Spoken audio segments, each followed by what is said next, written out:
E aí, pessoal, seja mais uma vez bem-vindo ao Montando as Peças do Relacionamento. Na peça passada, a de número 2.6, nós falamos sobre explicando o batismo. E lá a gente viu umas seis características, ou sete características do batismo. A gente pegou só algumas coisas que falavam sobre o batismo. Do exemplo que a gente viu, que o batismo era morte, era perdão dos pecados, era ressurreição, era nascer de novo, era salvação, era um revestimento de Cristo, era uma aliança com Deus. Então a gente viu tudo isso aí na peça de 2.6 explicando o batismo. Mas não é simples o cara destruir uma mentira que é catequizada na nossa mente, em todos os cantos e pelos séculos. Já não é coisa da agora. Não é uma culpa dos nossos irmãos atuais, mas é algo que já vem de uma tradição de muito tempo. E Jesus veio contra a tradição, e por isso a tradição perseguiu ele ao ponto de matá-lo. Então, a peça que nós vamos falar hoje é a peça de número 2.7, explicando o ladrão da cruz. Aleluia, Senhor. Obrigado por esse momento, obrigado pela vida de cada um que o Senhor trouxe aqui para ouvir essa mensagem, que o Senhor nos dê graça, Senhor, que o Senhor venha a falar aos nossos corações. O Senhor sabe também que não há quem não precise das suas verdades, que o Senhor abra o nosso entendimento, Senhor, e que venhamos aqui aprender do Senhor. Em nome de Jesus. Amém.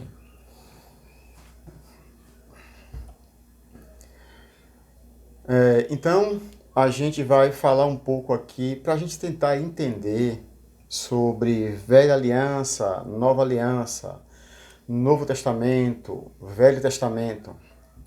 O que significa um testamento? Porque eu tenho que falar sobre isso para que você venha entender o momento do ladrão da cruz e o que se passava ali. Então, o que é testamento? Eu fui ler no dicionário e coloquei aqui para gente.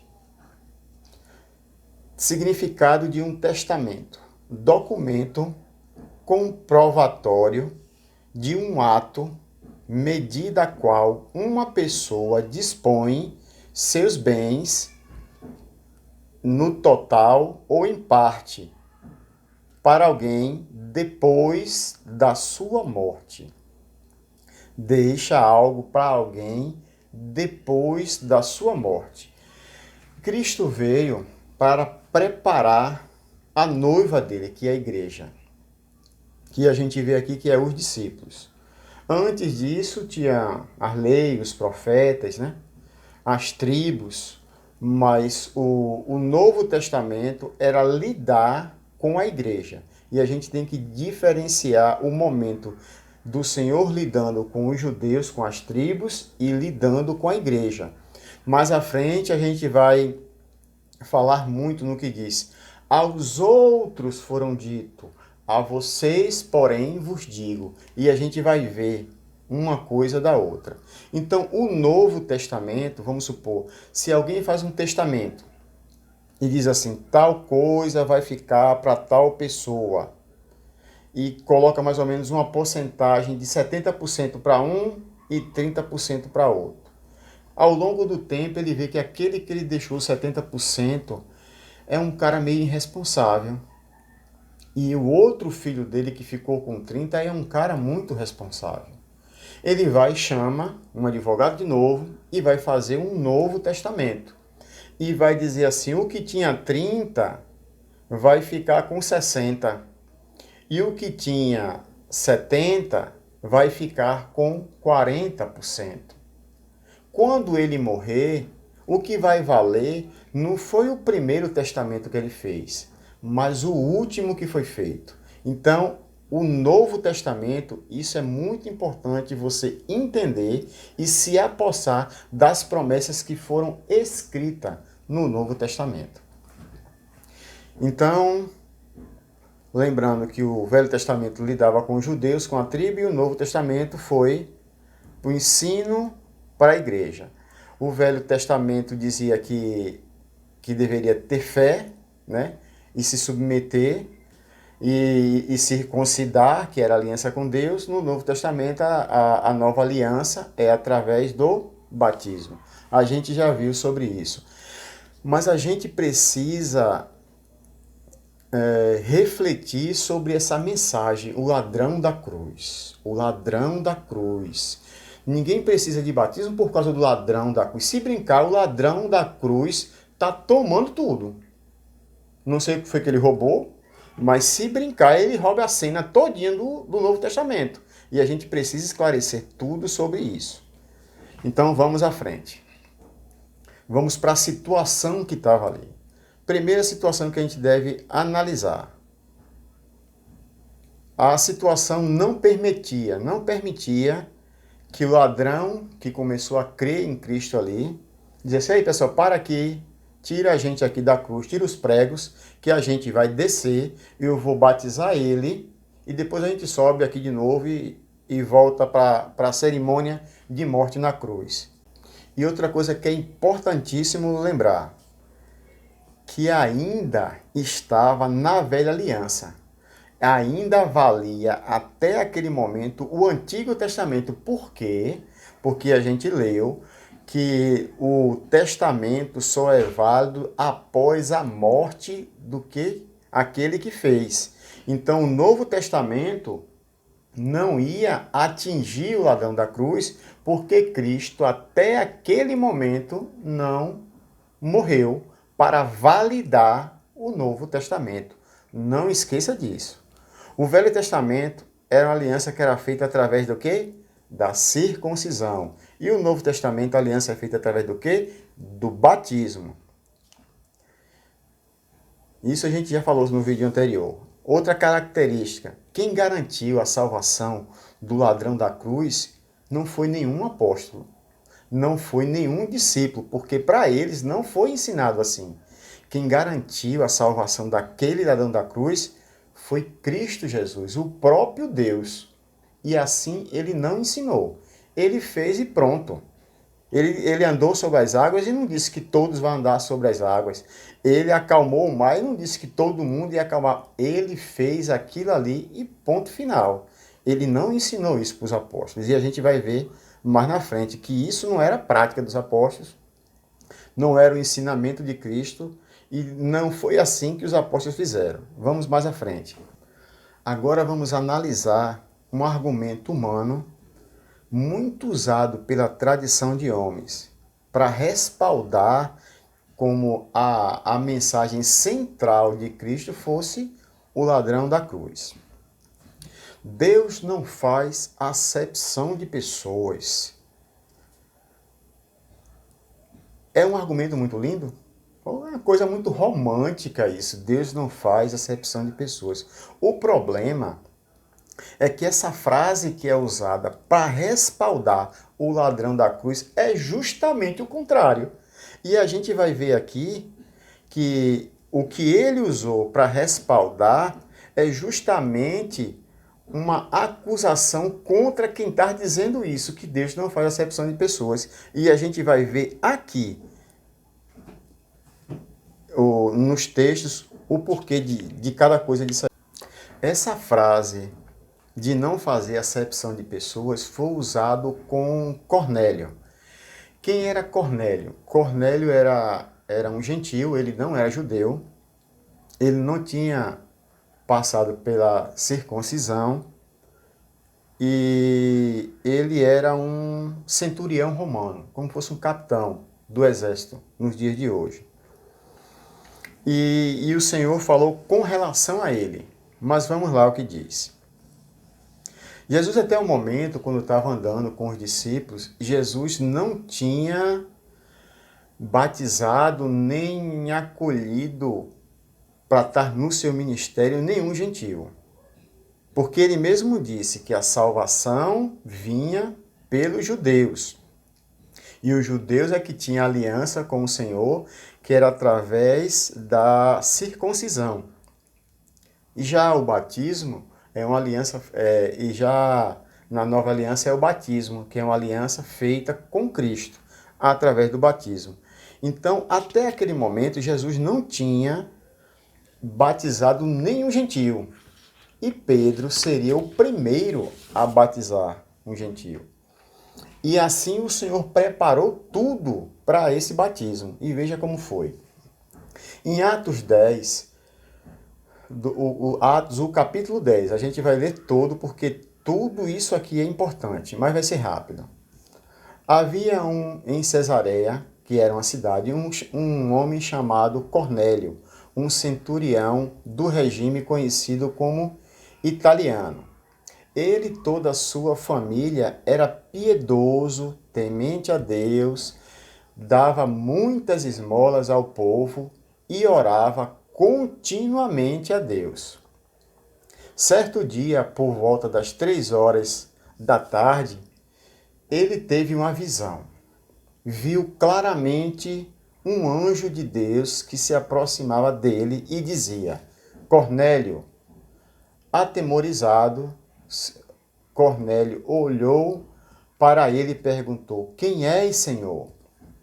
O anjo respondeu: Suas orações e suas esmolas subiram como oferta memorial diante de Deus. Agora mande alguns homens a Jope, era uma cidade, para trazerem um certo Simão, também conhecido como Pedro. Este está hospedado na casa de Simão, o curtidor de couro, que fica perto do mar. Depois que o anjo que lhe falou isso se foi, Cornélio chamou 2 dos seus servos e um soldado piedoso dentre os seus auxiliares, e contou-lhe tudo o que tinha acontecido. Então enviou a Jope. No dia seguinte, por volta do meio-dia, enquanto eles estavam se aproximando da cidade, Pedro subiu ao terraço para orar. Teve fome, queria comer. Enquanto a refeição estava sendo preparada, caiu em êxtase e viu o céu aberto e algo semelhante a um grande lençol que descia à terra, preso pelas 4 pontas, contendo toda espécie de quadrúpedes, bem como répteis da terra e aves do céu.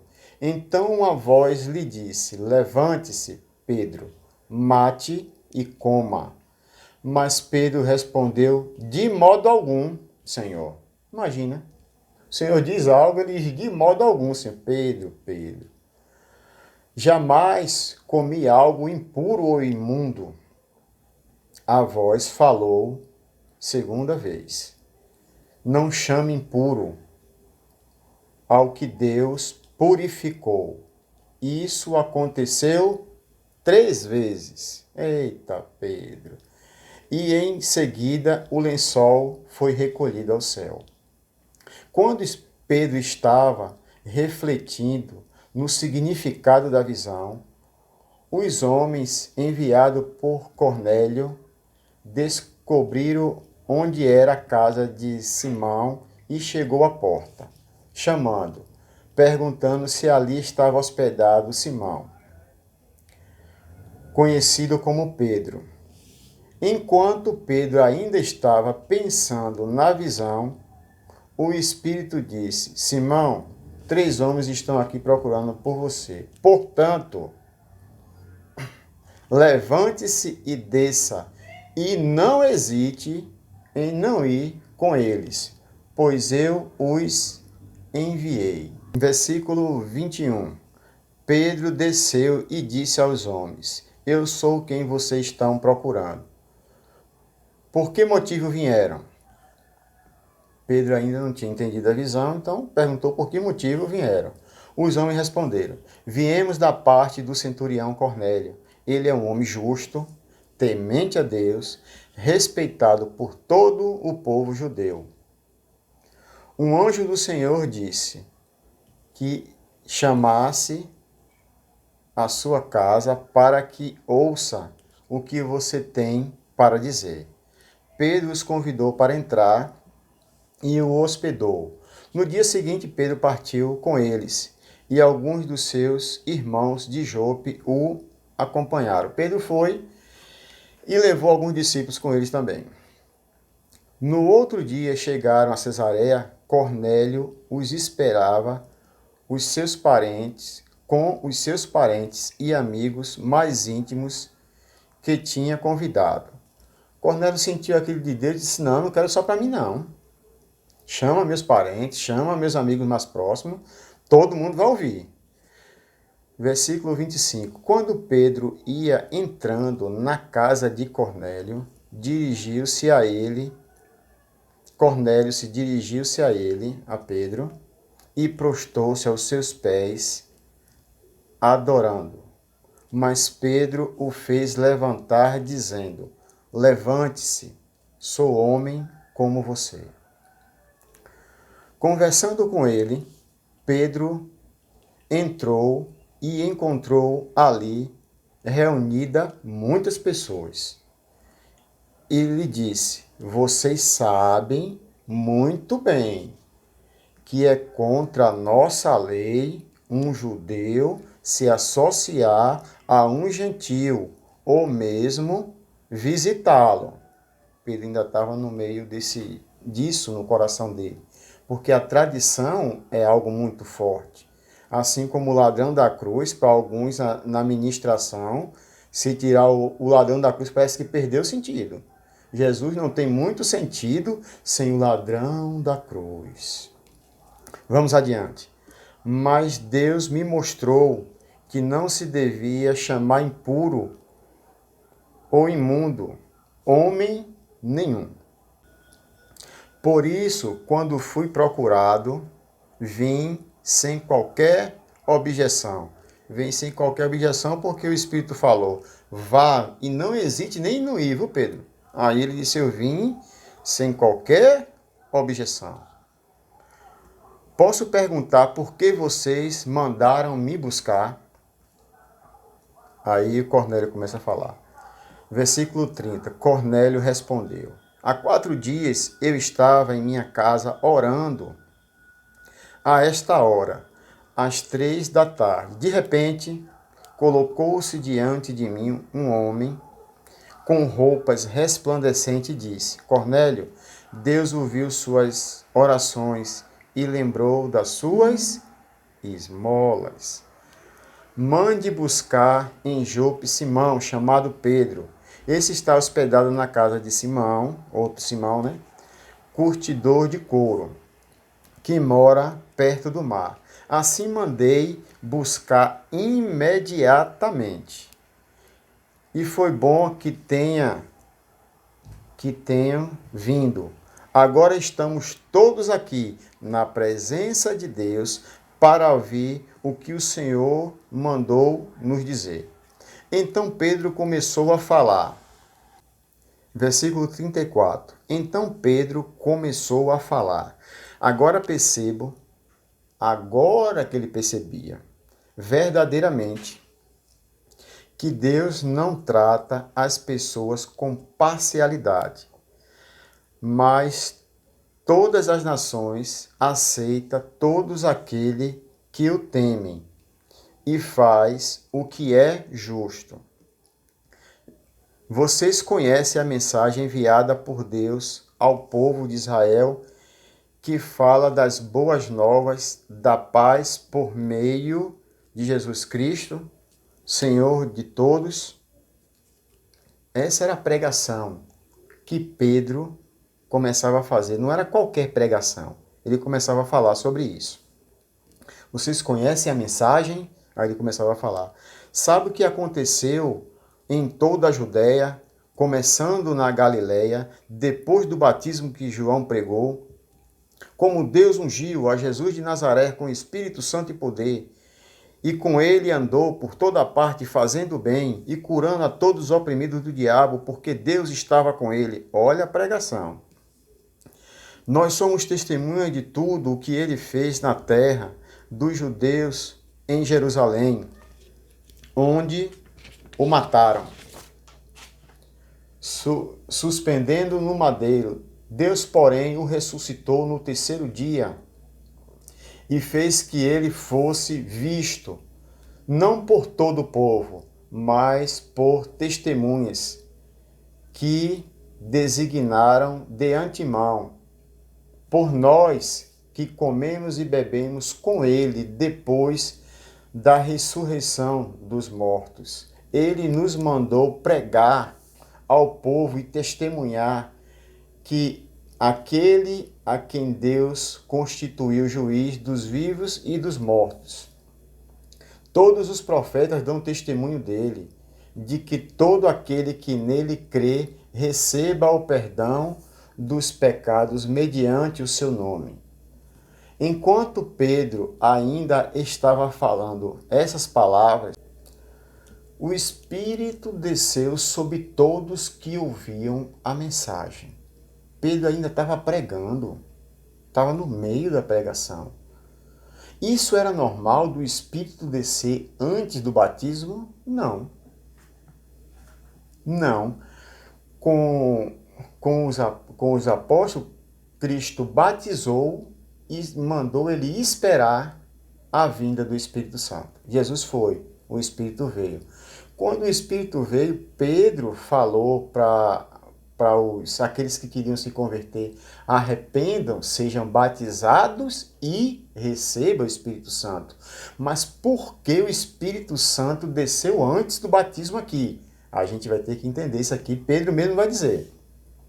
Versículo 45. Os judeus convertidos que vieram com Pedro ficaram admirados do que o dom do Espírito Santo fosse derramado sobre os gentis, pois os ouviam falando em línguas e exaltando a Deus. A seguir, Pedro disse, olha o que Pedro disse, o que estava no coração de Pedro. Pode alguém negar a água, impedindo que esses sejam batizados? Pedro estava dizendo para os outros discípulos que era judeu, ninguém batizou um gentil, a gente não pode nem estar com eles, eu não posso nem entrar na casa deles, eu não posso visitar, agora eu vou pegar esses caras, vou batizar para colocar no corpo de Cristo? Jesus não fez isso, mas Jesus já tinha dito a ele, não diga que é imundo. E Jesus disse, vão e pregue para toda criatura. Mas Pedro ainda aqui estava resistindo em batizar. Ele estava só compartilhando das coisas do Senhor, mas dentro dele, como ninguém tinha feito isso antes, ele disse, eu não vou batizar gentil não. Eu jamais vou colocar uma coisa que é imunda na mente dele dentro do corpo de Cristo através do batismo que é a igreja. Aí o Senhor fez o quê? Que era arrependei-vos, sejam batizados e receba o Espírito Santo. Pedro resistiu dentro dele de batizar, o Senhor mandou o Espírito Santo e agora ele diz, quem pode negar a água se eles já receberam o Espírito? Deus concedeu a terceira etapa, sem antes da segunda, eu mesmo que não vou negar. Eles receberam o Espírito Santo como nós. Versículo 48. Então ordenou que fossem batizados em nome de Jesus Cristo. Depois pediram a Pedro que ficasse com ele mais alguns dias.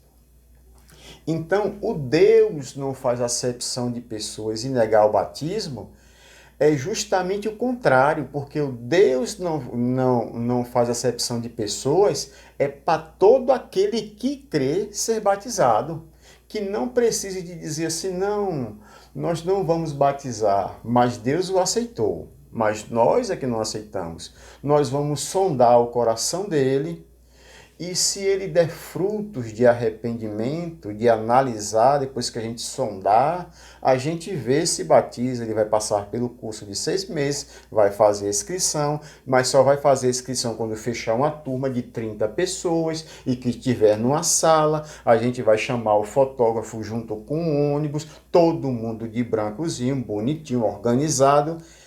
É organizado? É. Mas o problema é que estão mecanizando a ação do Espírito Santo. Quando alguém de parto natural, uma criança quer nascer, não tem dia e nem tem hora. Não é dizer assim, pegar um bocado de grávida e dizer, não, todo mundo aqui vai ter parto normal, tal dia e tal hora.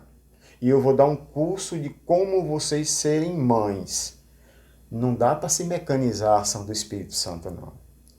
Porque no meio desse curso, no início do curso já tem um que precisa nascer de novo. E no final do curso vai ter muitos que não entenderam nada e que nem era para estar ali. Mas todo mundo vai ser igualmente por doutrinas de homem e engessam a ação do Espírito Santo.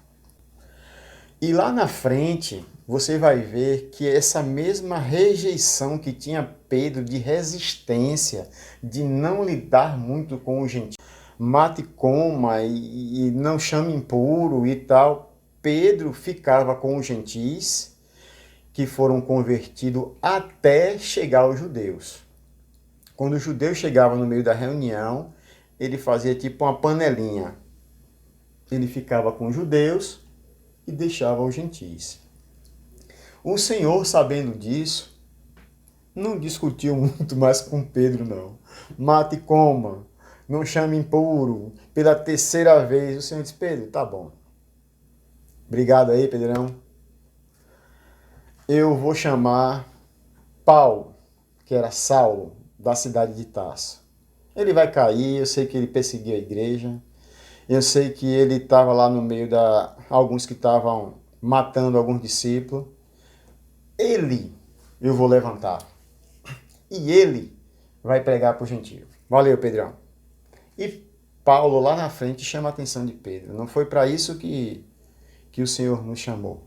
Mas deixa essa guerra para depois. Depois a gente fala sobre gentios e os tipos de discípulos.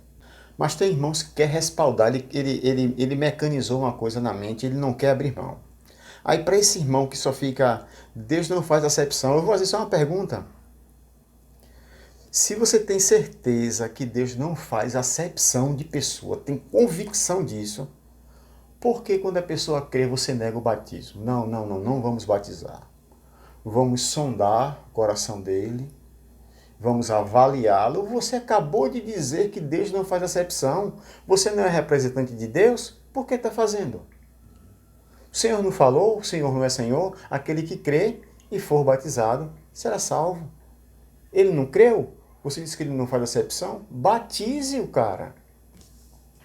Vamos mais à frente. Não é contraditório? O irmão levantou a mão. Aleluia, aleluia. Ele declarou com a boca. Coisa boa, Deus não faz acepção. Aí chega na hora da ceia, aí passa para um, o irmão é batizado, o irmão não é batizado não, então não pode não. Poxa, acepção de pessoas. A palavra diz que aqueles que eram batizados tinham tudo em comum. Então, se você tem convicção que Deus não faz acepção, batize. Se você tem convicção que Deus não faz acepção, por que nega a ceia? Vamos mais à frente. Agora, imagine, se a gente pegar todas as exceções ou acontecimento dentro da palavra de Deus e trazer como doutrina para a igreja. Imagina a loucura que fica, né? Não precisa ser batizado. Lá dentro da cruz, vamos mais para frente. Olha, ninguém vai descer a sepultura, porque teve um que subiu numa carruagem de fogo. Todo mundo vai subir na carruagem de fogo, porque Deus não faz acepção de pessoas. Olha, se o irmão quiser ir para atravessar o Atlântico não precisa de muita coisa, é só o cajado. Ah, bota ali na ponta do mar, que o mar se abre e todo mundo passa ali em pé enxuto, vai chegando pela África, beira, aí vai até Israel, sem precisar de avião nem nada, porque Deus não faz acepção de pessoas. Não teve um que colocou o cajado e abriu o mar? Pode colocar o cajado também que vai abrir o mar.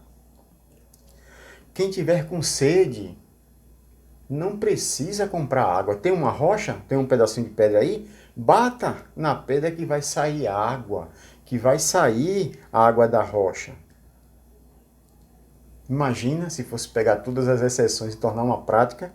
O que eu espero é que não tenha, queiram colocar prática na igreja, colocar de 3 em 3 dentro de uma fornalha e dizer nenhum mal vai acontecer aos irmãos. Pode entrar na fornalha. Eu acho que isso aí ele não ia, nem ia entrar, né? Mas vamos mais à frente. Não podemos pegar exceções e tornar uma prática da igreja. Nós temos o ensino de Cristo de como fazer, o exemplo dos apóstolos fazendo. Vamos seguir os ensinos e os exemplos. O livro de Atos dos Apóstolos significa ato, significa ação dos apóstolos. Como a igreja vivia, o modelo estabelecido pelo Senhor. Não precisa inventar, é só praticar. Se alguém não é membro do corpo de Cristo, como ele pode participar do corpo de Cristo? Alguém só participa do corpo de Cristo quando é colocado através do batismo e pode usufruir do que chamamos de ceia, que significa o corpo e o sangue do Senhor. Vamos ver o que Cristo fala sobre a ceia.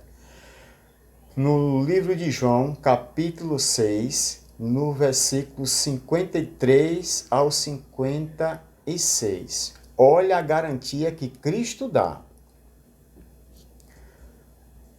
Jesus disse: eu lhe digo a verdade. Eu lhe digo a verdade.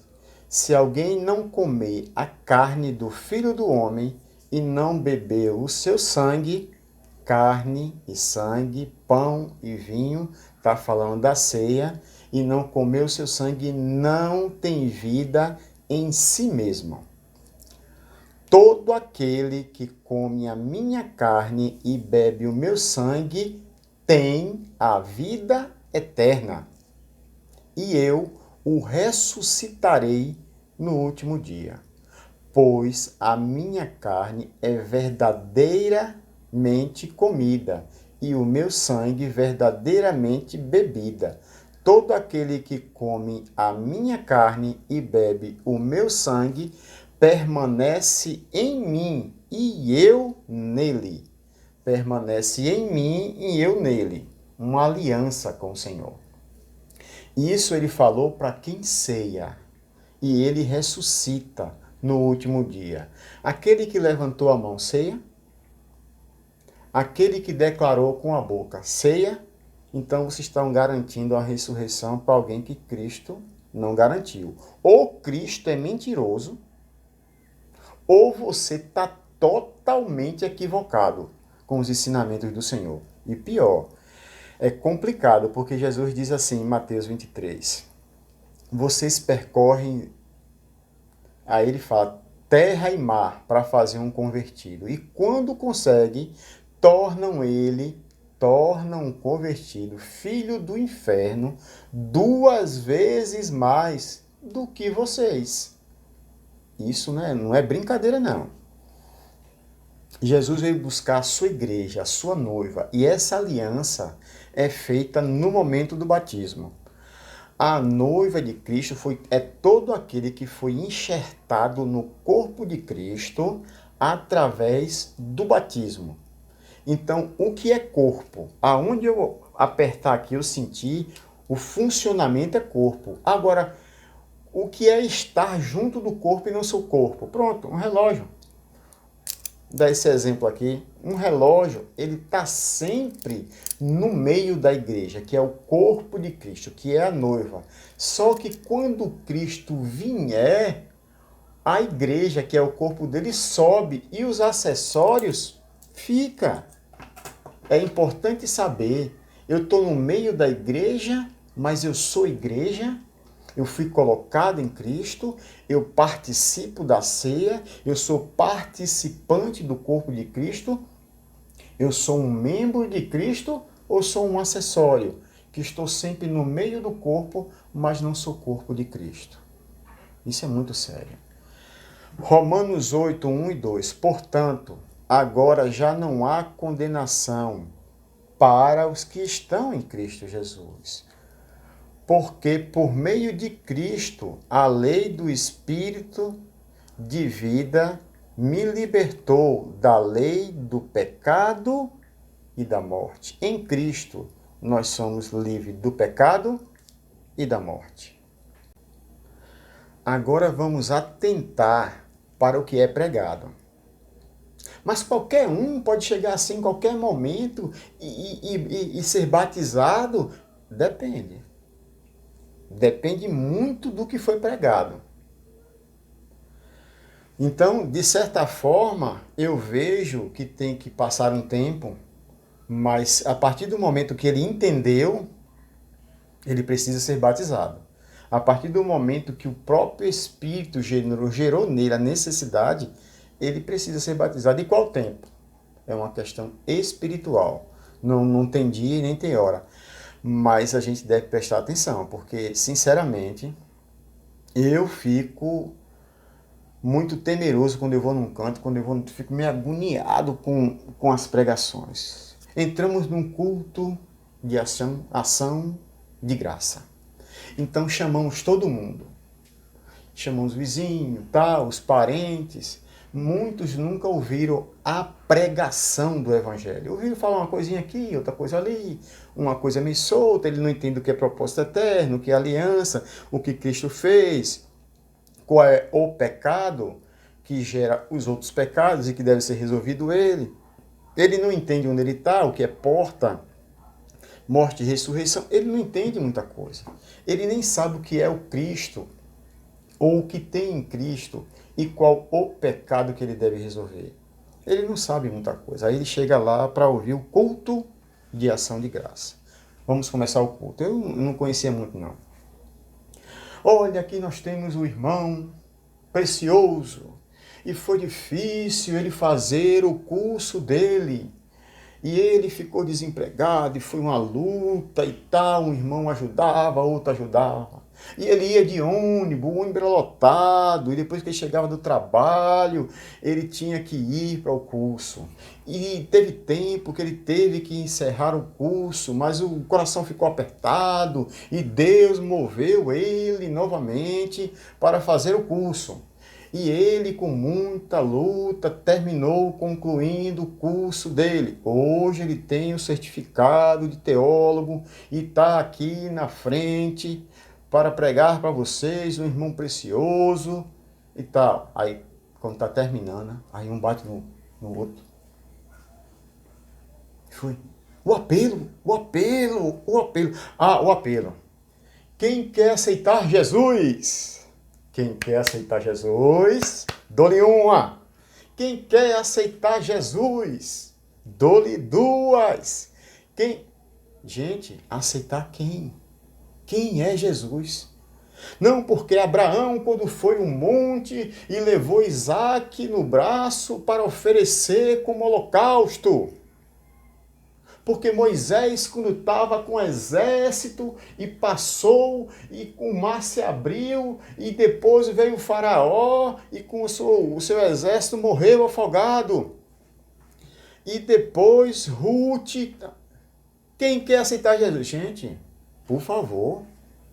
A pessoa chegou ali, vocês falaram de Ruth, vocês falaram de Moisés, falaram de Abraão, falaram do cara que fez o curso tal, não pregou nada sobre o Cristo e quer que ele aceite o Cristo.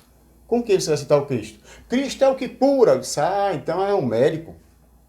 Cristo é o que dá emprego. É o empresário.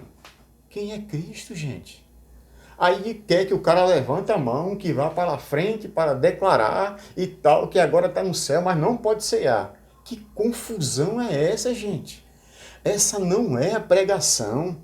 E a pessoa começa a inventar umas coisas e termina essas invenções sendo mais forte do que o evangelho. Mais forte não, mais falada do que o evangelho. É um absurdo o que acontece. Lembrando que isso aqui não é uma crítica, mas é um apelo para dizer, gente, se relacione com Cristo, medite na palavra e pregue o que ele mandou pregar. Tente ver a pregação de Estevão, tente ver a pregação de Pedro, tente ver a pregação de Paulo, pegue as mesmas coisas e fale, não saia inventando coisa não. Isso é terrível o que a gente tem feito. Vamos mais à frente.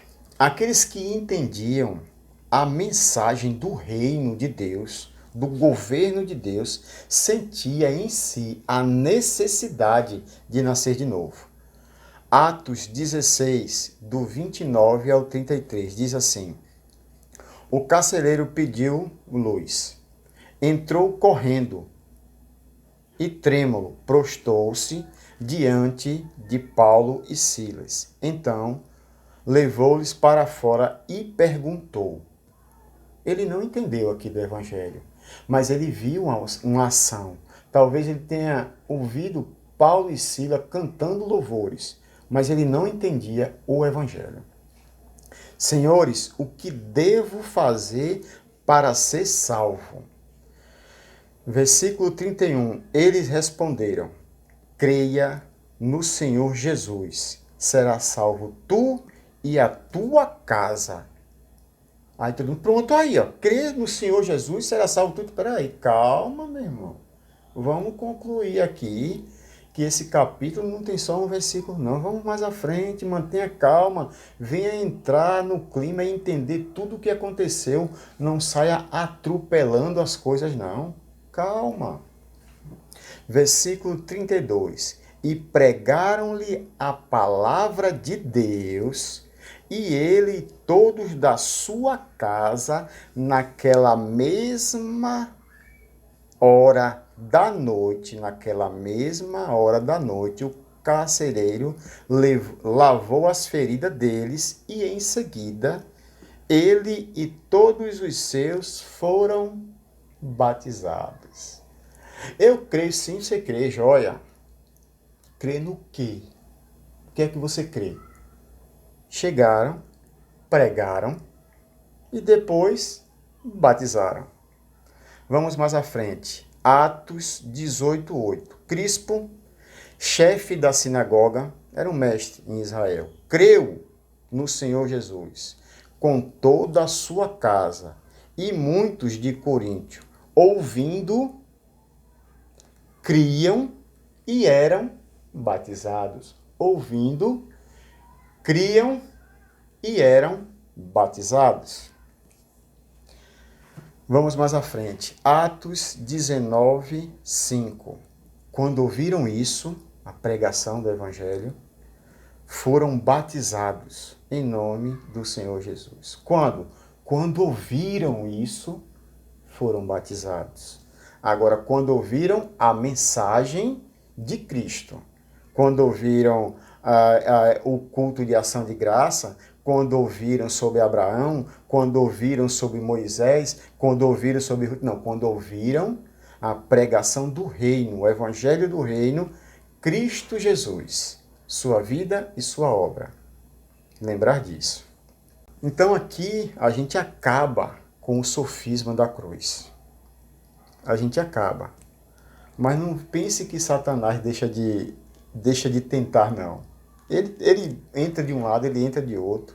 A intenção é que muitos não sejam colocados em Cristo e que não creiam. E se crê, que não sejam batizados. De toda forma, ele quer atrapalhar a ordem do Senhor. Já existe agora um grupo agora que diz que ninguém precisa ser batizado. Um dizia que não precisava, porque era só crer. Esses dizem que ninguém precisa ser batizado. Que na cruz, quando Cristo morreu, todos foram batizados. E ele pega, acho que uns 6 textos. Se você for ver só aquilo, você entra na dele tranquilo. Por isso, precisamos depender, ser colocado em Cristo e depender do ser guiado pelo Espírito Santo, discernimento. Eu conversando com um desses, eu disse assim, se todos foram batizados, e pelo texto que você diz aí, todos, é todos, pela forma e o ângulo que você está vendo a coisa, por que Cristo ressuscitou e deu a ordem? Ide por todo mundo, pregar... Não, nesse texto não. Esse texto ele ainda estava aqui. Quando ele ressuscitou e antes dele ser levado ao céu, ele disse, toda a autoridade me foi dada nos céus e na terra. Ide e façam discípulos, batizando e ensinando. Se não precisava batismo, porque todos foram batizados, porque quando o Espírito Santo veio em Pentecoste, a primeira coisa foi Pedro dizer, arrependam-se e sejam batizados e recebam o dom do Espírito Santo. Pedro recebeu o Espírito do que? Da mentira ou da verdade? Então ele entra numa confusão tão grande, mas isso tem crescido. Daqui a uns dias vocês vão estar vendo falado. Ninguém precisa ser batizado, porque todos foram. Mas o que eles não querem, o que o diabo, o império das trevas não quer, é que a gente seja colocado em Cristo Jesus para a nossa justificação. Vamos mais à frente. Então, aqui a gente entendeu com relação ao ladrão da cruz. Mas eu posso encontrar algum irmão, não sei se posso dizer irmão, se ele não é herdeiro da mesma herança e não foi colocado em Cristo, não tem aliança com Deus. Chega alguém que pode insistir, diz, não, o meu modelo de ensino não é o que Cristo deixou, é o ladrão da cruz. Isso aí, então, já que você quer ir pelo modelo do ladrão da cruz, aparentemente parece ser mais fácil do que negar a si mesmo, tomar a cruz, perder a vida e renunciar a tudo. Arrependei-vos e seja batizado. Então, aparentemente não precisa ser batizado. Mas se você quiser colocar o ladrão da cruz como uma doutrina de ensinamento, deve ser fiel ao ladrão da cruz e o exemplo deixado. Jesus deixou o exemplo, ele mesmo foi batizado antes de começar o ministério. Todos os discípulos eram batizados, não tinha discípulo sem ser batizado. Mas já que você quer livrar o batismo e quer ser como o ladrão da cruz, então você tem que pegar a sua congregação e tem que dizer o seguinte, irmãos, eu acho que a gente deve seguir o modelo do ladrão da cruz. Todos nós vamos roubar. Todo mundo vai roubar aqui, a gente vai virar o ladrão. E depois a gente vai crucificar. A gente vai sair crucificando um ao outro aqui e fica lá. Prega as mãos e os pés e fica lá na cruz. Feito o ladrão da cruz. E a gente fica apelando para o que o da direita ou da esquerda, quem esteja lá sendo crucificado com a gente, seja Jesus. E a gente, quando Jesus olhar, a gente diz, Senhor, lembra-te de mim quando entrar no teu reino. Se quiser o ladrão da cruz como modelo, é só seguir o exemplo do ladrão da cruz. Aí você vai ter o quê? Que fazer os mesmos passos que ele. Roubar, ser condenado, ser pendurado no madeiro para morrer e apelar para que quem esteja do seu lado seja Jesus. Aí você faz o pedido lá, lembra-te de mim quando entrar no reino dos céus. Para mim isso é muito mais difícil. Por isso eu fico com a aliança no batismo.